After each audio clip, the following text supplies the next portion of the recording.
यह कहानी है एक ऐसी सुबह की जो अपने साथ एक कभी न खत्म होने वाली रात लेकर आई। 16 मई 2008 नोएडा के जलवायु विहार में सब कुछ सामान्य था, लेकिन तलवार परिवार के घर में एक ऐसा हादसा होने वाला था जिसने पूरे देश को हिला दिया। सुबह जब नौकरानी आई तो घर का दरवाजा अंदर से बंद था। काफी देर तक घंटी बजाने के बाद दरवाजा खुला और अंदर का मंजर दिल दहला देने वाला था। घर की इकलौती बेटी आरुषि अपने कमरे में मृत पाई गई। 14 साल की आरुषि अपने ही बिस्तर पर खून से लथपथ थी। उसका गला किसी तेज धार वाले हथियार से काटा गया था। कमरे का दरवाजा अंदर से बंद था और जबरदस्ती घुसने का कोई निशान नहीं था। पुलिस मौके पर पहुंची, लेकिन शुरुआत में इसे एक सामान्य अपराध मान रही थी। घर में 4 लोग थे, आरुषि, उसके माता पिता डॉन, राजेश और नूपुर तलवार और घरेलू नौकर हेमराज। आरुषि मृत थी, हेमराज गायब। पुलिस का पहला शक हेमराज पर गया। लगा कि नौकर ने हत्या कर कीमती सामान चुराया और भाग गया। पुलिस ने हेमराज की तलाश शुरू कर दी, मानो मामला सुलझने ही वाला हो। लेकिन अगले ही दिन एक और लाश मिलने वाली थी, जो इस केस को उलझा देने वाली थी। यह थी उस रहस्य की शुरुआत जिसने आने वाले सालों तक देश को उलझाए रखा। आरुषि तलवार दिल्ली पब्लिक स्कूल नोएडा की होनहार छात्रा थी। वह 13 साल की थी। कुछ ही दिनों में 14वां जन्मदिन मनाने वाली थी। उसके माता पिता डॉ राजेश और नूपुर तलवार दोनों डेंटिस्ट थे। परिवार संपन्न और सम्मानित था। आरुषि उनकी इकलौती संतान थी। 15 मई की रात तक सब सामान्य था। आरुषि ने माता पिता के साथ खाना खाया, अपने कमरे में गई और इंटरनेट पर समय बिताया। माता पिता के अनुसार रात करीब 11 बजे उन्होंने इंटरनेट राउटर बंद किया और सोने चले गए। उन्हें कोई असामान्य आवाज सुनाई नहीं दी। अगली सुबह नौकरानी भारतीय मंडल आई तो पाया कि ग्रिल वाला दरवाजा बंद था, लेकिन मुख्य दरवाजा सटा हुआ था। घंटी बजाने पर भी दरवाजा नहीं खुला। काफी देर बाद नूपुर तलवार ने अंदर से दरवाजा खोला। हेमराज कहीं नहीं मिला तो वे आरुषि के कमरे की ओर बढ़े। डुप्लीकेट चाबी से दरवाजा खोला गया। अंदर आरुषि मृत पड़ी थी, गला कटा और सिर पर चोट के निशान थे। पुलिस को बुलाया गया और शक सीधा हेमराज पर गया, जो गायब था। लेकिन यह अनुमान जल्द ही गलत साबित होने वाला था। आरुषि की हत्या के बाद पुलिस और परिवार दोनों का शक हेमराज पर था। वह नेपाल का रहने वाला भरोसेमंद नौकर था, लेकिन घटना के बाद से गायब था। पुलिस ने उसे मुख्य संदिग्ध मानकर नेपाल बॉर्डर तक टीमें भेज दी।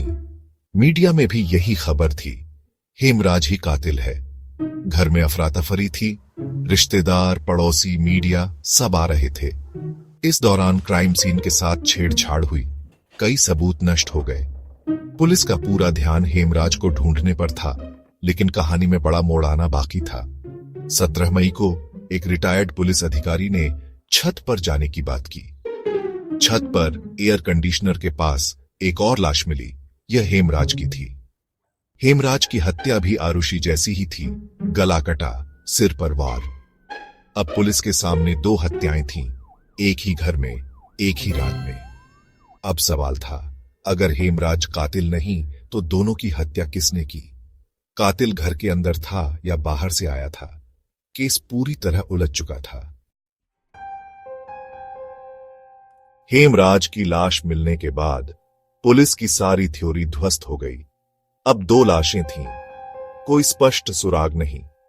घर में जबरदस्ती घुसने का कोई निशान नहीं था, न ही कोई सामान चोरी हुआ। मकसद क्या था? यह सबसे बड़ा सवाल बन गया। सबसे बड़ी गलती थी क्राइम सीन को सुरक्षित न रखना। 16 मई को घर में 15-20 लोग आ जा रहे थे, जिससे कई सबूत नष्ट हो गए। छत की तलाशी भी ठीक से नहीं ली गई, इसलिए हेमराज की लाश अगले दिन मिली। पुलिस ने तलवार दंपति से पूछताछ की, लेकिन उनकी कहानी ने मामले को और उलझा दिया। उनका कहना था कि वे पूरी रात सो रहे थे, कुछ नहीं सुना।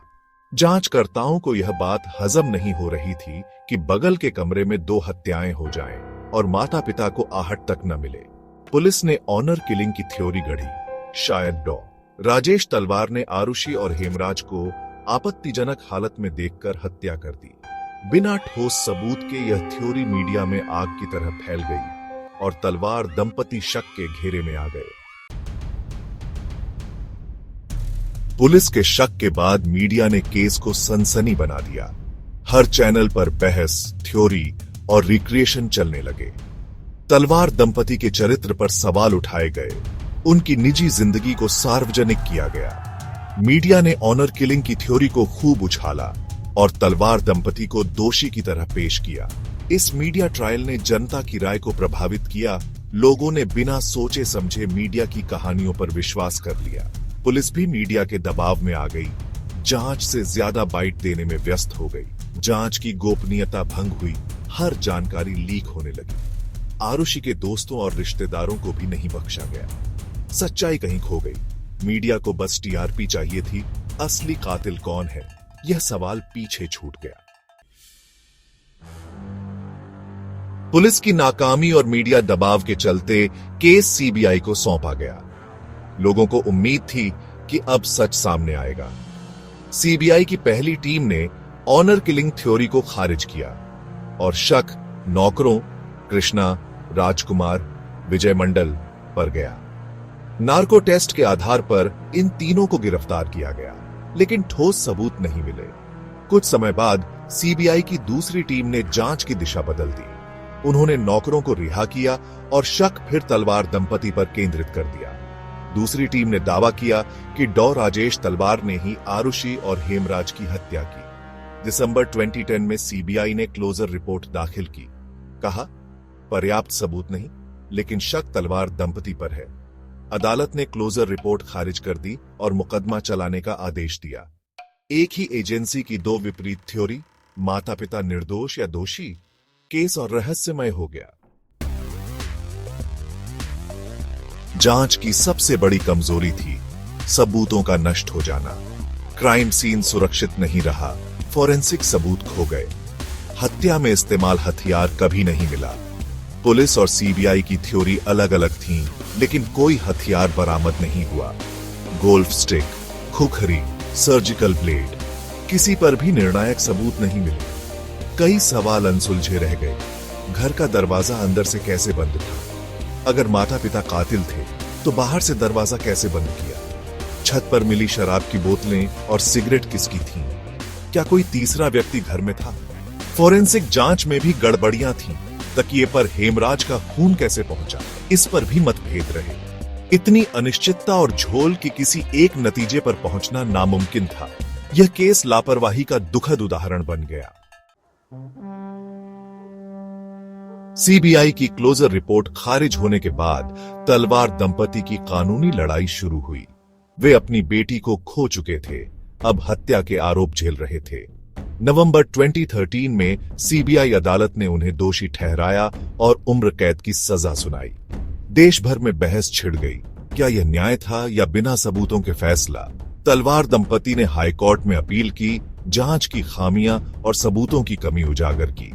4 साल जेल में बिताने के बाद अक्टूबर 2017 में इलाहाबाद हाईकोर्ट ने कहा, सीबीआई कोई ठोस सबूत पेश नहीं कर सकी। सिर्फ शक के आधार पर दोषी नहीं ठहराया जा सकता। तलवार दंपति बरी हो गए, लेकिन समाज का एक बड़ा वर्ग अब भी उन्हें शक की नजर से देखता है। मीडिया ट्रायल ने उनकी छवि को गहरा नुकसान पहुंचाया, जिसकी भरपाई शायद कभी न हो सके। सवाल वही है, अगर वे कातिल नहीं तो आरुषि और हेमराज को किसने मारा? यह न्याय की अधूरी लड़ाई थी। आरुषि हेमराज हत्याकांड आज भी भारत की सबसे बड़ी अनसुलझी पहेली है। हाई कोर्ट के फैसले के बाद मामला कानूनी तौर पर अधर में है। तलवार दंपति बरी हो चुके हैं। सीबीआई की सुप्रीम कोर्ट में अपील भी ठंडी पड़ी है। सच फाइलों के बोझ तले दब गया है।